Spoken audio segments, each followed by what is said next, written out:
E se? E se?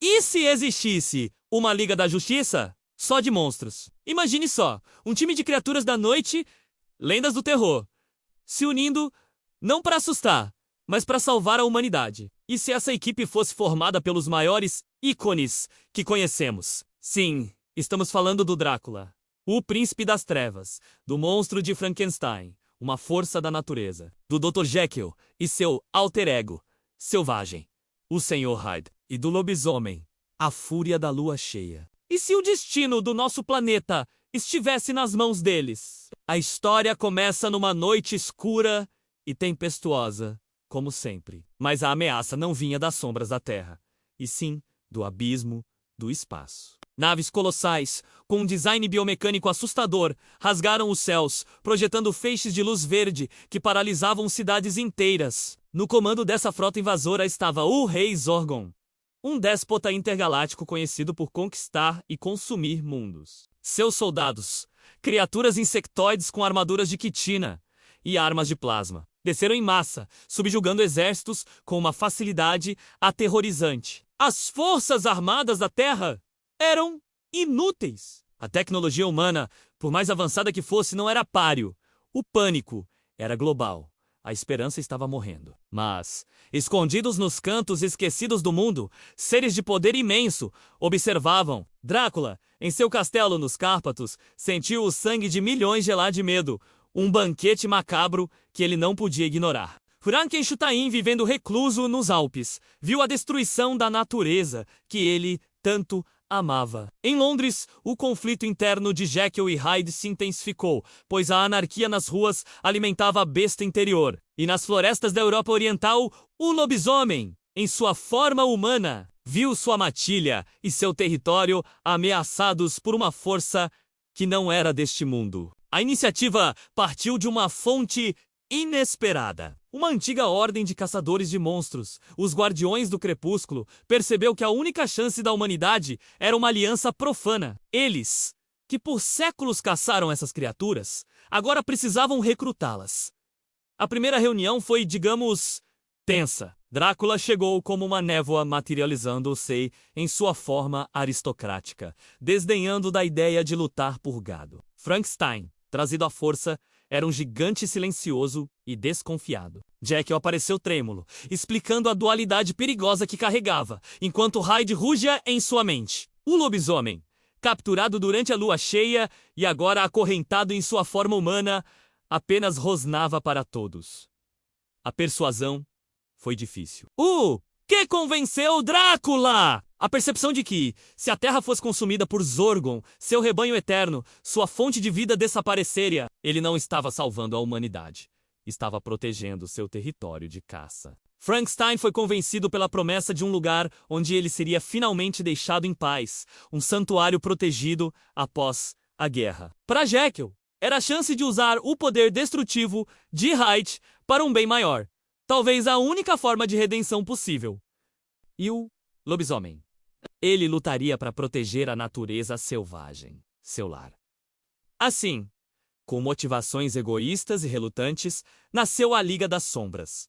O primeiro confronto foi um desastre. Eles não sabiam trabalhar em equipe. Drácula tentou hipnotizar um pelotão de zorgonianos, mas seus escudos psíquicos eram fortes demais. Frankenstein avançou com força bruta, mas foi contido por campos de energia. Hyde, liberado, causou tanto dano aos inimigos quanto à própria cidade, sendo um canhão descontrolado. E o lobisomem, transformado pela lua cheia, era uma máquina de matar, mas sem foco, atacando tudo que se movia.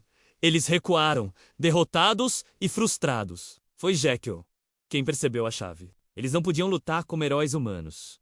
Precisavam usar o que os tornava monstros. Eles precisavam de estratégia. O próximo plano foi diferente. Drácula não usou sua hipnose para controlar, mas sim sua capacidade de se transformar em névoa e morcegos para se infiltrar na Nave Mid-Zorgon, atuando como um espião invisível. Ele mapeou a estrutura, as fontes de energia e a localização do próprio rei. Frankenstein, com sua resistência sabra-humana e imunidade à dor, tornou-se o tanque de guerra perfeito. Ele não tentou mais quebrar as barreiras, mas sim absorver o fogo inimigo, atraindo a atenção e permitindo que os outros agissem. Sua força não era apenas para destruir, mas para resistir, criando aberturas cruciais. A dualidade de Jekyll e Hyde foi a arma secreta. Como Jekyll, ele usou sua genialidade científica para analisar a tecnologia alienígena, encontrando uma frequência sônica que enfraquecia as armaduras dos Orgonianos. E então,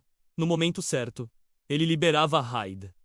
Mas desta vez, Hyde não era solto ao acaso. Sua fúria era direcionada por Jekyll, que sussurrava em sua mente, apontando os alvos mais fracos, os geradores, os pontos estruturais. Hyde se tornou uma demolição cirúrgica. E o lobisomem? Ele liderou o ataque em solo, com seus sentidos aguçados. Ele podia prever os movimentos das tropas inimigas, farejar emboscadas e coordenar ataques de guerrilha. Ele não era apenas uma fera, era o predador alfa, transformando as ruas da cidade em sua selva pessoal, caçando os caçadores. A batalha final aconteceu na ponte de comando da nave-mãe de Zorgon. Drácula, em sua forma de névoa, desativou as defesas internas. Frankenstein arrombou a porta principal, aguentando uma chuva de tiros de plasma. O lobisomem e Hyde abriram caminho pelo corredor. Um tornado de garras e fúria, dizimando a guarda real de Zorgon. Finalmente, eles encararam o rei Zorgon. Ele era um gigante, maior que Frankenstein, com múltiplos braços e uma mente poderosa que tentou esmagar a vontade deles. Mas ele não contava com a natureza de seus oponentes. A mente de Drácula era um labirinto de séculos de maldade e astúcia, impossível de dominar. A de Frankenstein era um remendo de pensamentos simples e dor, sem uma lógica que Zorgon pudesse quebrar. E a de Hyde? Tentar entrar na mente de Hyde era como mergulhar num oceano de pura raiva. A tentativa de controle mental de Zorgon falhou espetacularmente.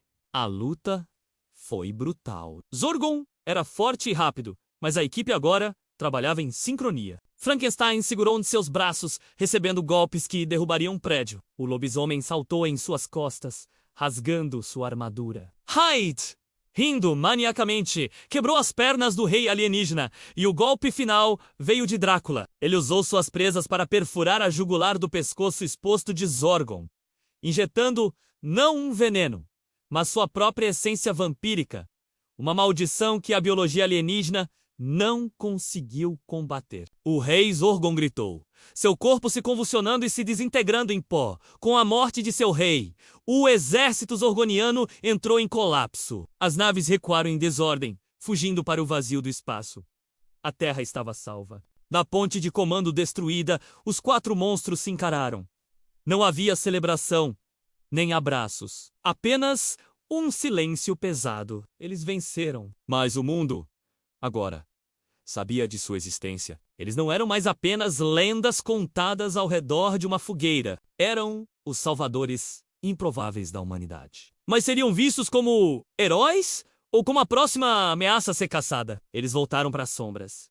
Não como aliados, mas com um novo e relutante respeito um pelo outro. A Liga das Sombras se desfez, mas cada um deles sabia que se uma nova ameaça surgisse das estrelas ou do próprio inferno, a Aliança Profana poderia ter que se erguer novamente. E aí, o que você achou dessa história? Uma Liga da Justiça de Monstros seria a coisa mais legal de todos os tempos? Ou o nosso pior pesadelo? Deixa aqui nos comentários qual outro monstro você colocaria nesse time. Imagina a Múmia ou o Homem Invisível nessa confusão. Se curtiu essa viagem, não esquece de deixar o like, se inscrever no canal e ativar o sininho para não perder os próximos. Muito obrigado por assistir e até a próxima.